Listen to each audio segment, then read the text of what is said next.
जी Jakhar.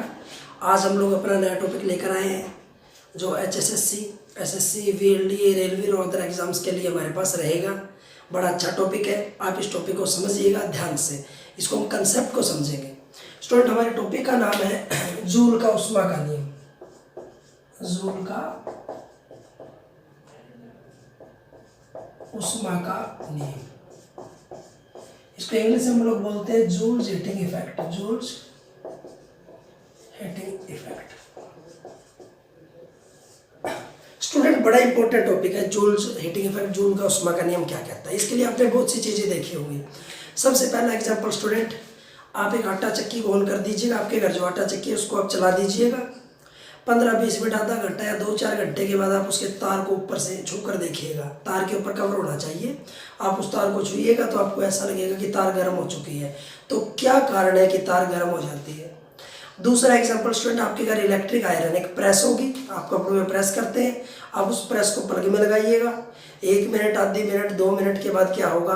Press गर्म हो जाएगी। क्या कारण है? तीसरा कारण स्टूडेंट, आपके घर एक हीटर होगा, आप हीटर को प्लग में लगाइए।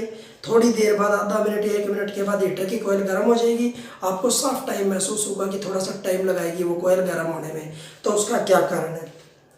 ऐसे स्टूडेंट हमारे पास बहुत से एग्जाम्पल होंगे। बल्ब जैसे जल रहा है तो उसका क्या कारण रहेगा? दूसरा, हम लोग टोस्टर को, ब्रेड को डालेंगे, 1-2 मिनट के बाद वो टोस्ट को बाहर फेंक देगा भूनने के बाद। क्या कारण है? उसके बाद स्टूडेंट हम क्या करेंगे, एक रोड को हम लोग प्लग में लगाएंगे। क्या प्लग में लगाते ही पानी गर्म होना शुरू हो जाएगा? नहीं, पानी गर्म होने में 2 मिनट, 1 मिनट, 5 मिनट का टाइम जरूर लगाएगा। ऐसा नहीं है कि रोड को लगाते ही पानी उबलना शुरू कर देगा।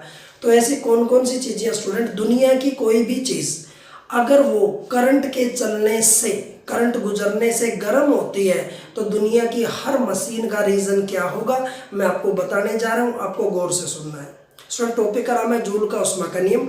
आपको एक छोटी सी बात और याद रखनी है स्टूडेंट, अगर कभी भी 2 वस्तुएं आपस में टकराती हैं तो स्टूडेंट या तो आवाज़ आएगी, या निशान होगा, या एनर्जी, ऊर्जा बाहर निकलेगी। अगर कोई 2 चीज़ें आपस में स्ट्राइक करेंगी, टकराएंगे स्टूडेंट, तो क्या होगा? या तो आवाज़ आएगी, या निशान होगा, या एनर्जी, ऊर्जा बाहर निकलेगी।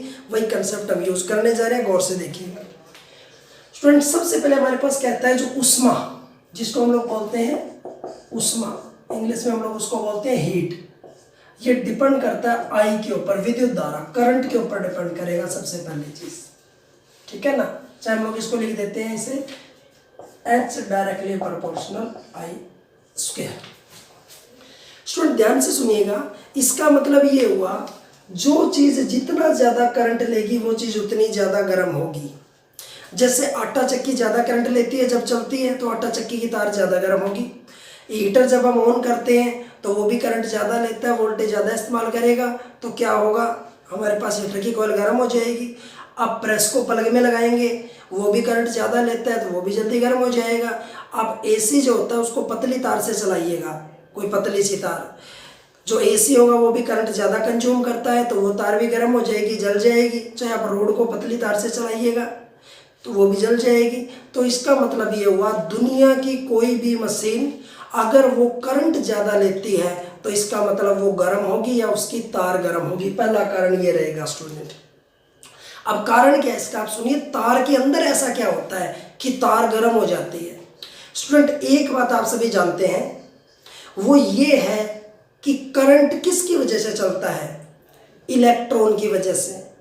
अगर करंट ज़्यादा होगा तो इलेक्ट्रॉन ज़्यादा चलेंगे, और इलेक्ट्रॉन जितने ज़्यादा चलेंगे उतने ही ज़्यादा आपस में टकराएंगे, और इलेक्ट्रॉनों के टकराने से क्या होगा?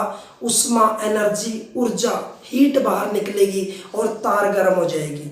तो स्टूडेंट मतलब ये हुआ जो चीज़ जितना ज़्यादा करंट लेगी उसके अंदर इलेक्ट्रॉन ज़्यादा फ्लो करेंगे, इलेक्ट्रॉन ज़्यादा चलेंगे तो आपस में ज़्यादा टकराएंगे, और इलेक्ट्रॉनों के टकराने से एनर्जी, उष्मा, ऊर्जा, गर्मी निकलेगी, तार गर्म हो जाएगी। तो कोई भी मशीन हो, आपको पहला जवाब स्टूडेंट ये देना है करंट। दूसरा कहता है स्टूडेंट ये डिपेंड करेगा आर बोले तो रेजिस्टेंस, जिसको हम लोग बोलते हैं प्रतिरोध। क्या बोलते हैं हम लोग इसको? प्रतिरोध। तो स्टूडेंट आप जानते हैं जिसका प्रतिरोध जितना ज्यादा होगा वो चीज उतनी ज्यादा गर्म होगी। कैसे स्टूडेंट? हम लोग कहते हैं कि प्रतिरोध ज़्यादा कैसे होगा। आप जानते हैं प्रतिरोध का मतलब क्या होता है? प्रतिरोध का मतलब होता है करंट के रास्ते में रुकावट आना। और वो करंट के रास्ते में रुकावट किस वजह से आती है? इलेक्ट्रॉनों के टकराने की वजह से जो रुकावट आती है उसको रेजिस्टेंस, प्रतिरोध कहते हैं। अगर किसी चीज़ का प्रतिरोध ज़्यादा है तो इसका मतलब उसके अंदर इलेक्ट्रॉन ज़्यादा टकरा रहे हैं, और जिसके अंदर इलेक्ट्रॉन जितने ज़्यादा टकराएंगे ना, उनके टकराने से क्या निकलेगी? उष्मा, ऊर्जा, गर्मी, एनर्जी निकलेगी और तार गर्म हो जाएगी। तो दूसरा जो कारण, दुनिया की कोई भी मशीन जो रहेगी हमारे पास, उसका क्या रहेगा? प्रतिरोध, रेजिस्टेंस। जिस चीज़ का प्रतिरोध ज़्यादा, उसमें इलेक्ट्रॉन ज़्यादा टकराएंगे, इलेक्ट्रॉनों के ज़्यादा टकराने से ऊर्जा, एनर्जी, गर्मी भी ज़्यादा निकलेगी और तार गर्म हो जाएगी। दूसरा कारण। स्टूडेंट तीसरा जो कारण रहेगा वो रहेगा टाइम, समय, जिसको हम लोग बोलते हैं टाइम, समय। तो स्टूडेंट आप सभी जानते हैं, जैसे हमने बात की आटा चक्की, एक ऐसी आटा चक्की है जो 10 दिन लगातार चलती है, एक ऐसी आटा चक्की है जो 6 घंटे चलती है, एक ऐसी आटा चक्की है जो चलते ही बंद हो जाती है। तो तार किस में ज़्यादा गर्म होगी? तो आप जानते हैं जो आटा चक्की 10 दिन लगातार चलती रहेगी उसकी तार ज़्यादा गर्म होगी, और जो आटा चक्की चलते ही बंद हो जाएगी उसकी तार गर्म कम होगी। क्योंकि जितना ज़्यादा समय तक कोई मशीन चलेगी उसके अंदर से उतने ही ज़्यादा इलेक्ट्रॉन गुजरेंगे और इलेक्ट्रॉन उतने ही ज़्यादा टकराएंगे, और जितने ज़्यादा इलेक्ट्रॉन टकराएंगे, इलेक्ट्रॉनों के टकराने से क्या होगा? उष्मा, ऊर्जा, एनर्जी, गर्मी निकलेगी और तार गर्म हो जाएगी। तो स्टूडेंट याद रखना है, हीटर भी थोड़ा सा टाइम लेता है गर्म होने में, ठीक है ना। दूसरी बात, प्रेस भी प्लग में लगाते ही गर्म नहीं होती, वो भी आधी मिनट 1 मिनट का टाइम लेती है। आपने रोड को प्लग में लगाया तो रोड भी गर्म होने में थोड़ा सा टाइम लगाती है। तो ऐसी बहुत सी चीज़ें होंगी, आपको याद रखना है। मशीनें, जो चीज़ जितना ज़्यादा टाइम लेगी वो चीज़ उतनी ज़्यादा गर्म होगी। तो स्टूडेंट हमने यहाँ किसी भी चीज़ के बिजली की वजह से गर्म होने के 3 कारण बताए। पहला हमने लिखा करंट, दूसरा प्रतिरोध, और तीसरा टाइम, समय। ये तीनों चीज़ अगर ज़्यादा होंगे तो इलेक्ट्रॉनों के टकराव ज़्यादा होंगे, इलेक्ट्रॉनों के टकराव ज़्यादा होंगे तो इट मीन स्टूडेंट क्या होगा? ऊर्जा, एनर्जी ज़्यादा निकलेगी। याद रखना है। इनको हम ऐसे लिख सकते हैं student, H proportional I square RT, या K होता है, K की वैल्यू 1 होती है, तो मैं इसको डायरेक्टली लिख रहा हूँ H बराबर I स्क्वायर RT। और हम लोग इसको हमेशा किस में मापते हैं? जूल में मापते हैं। याद रखना, आप लोगों ने याद रहेगा। अब स्टूडेंट बात होती है कैलोरी।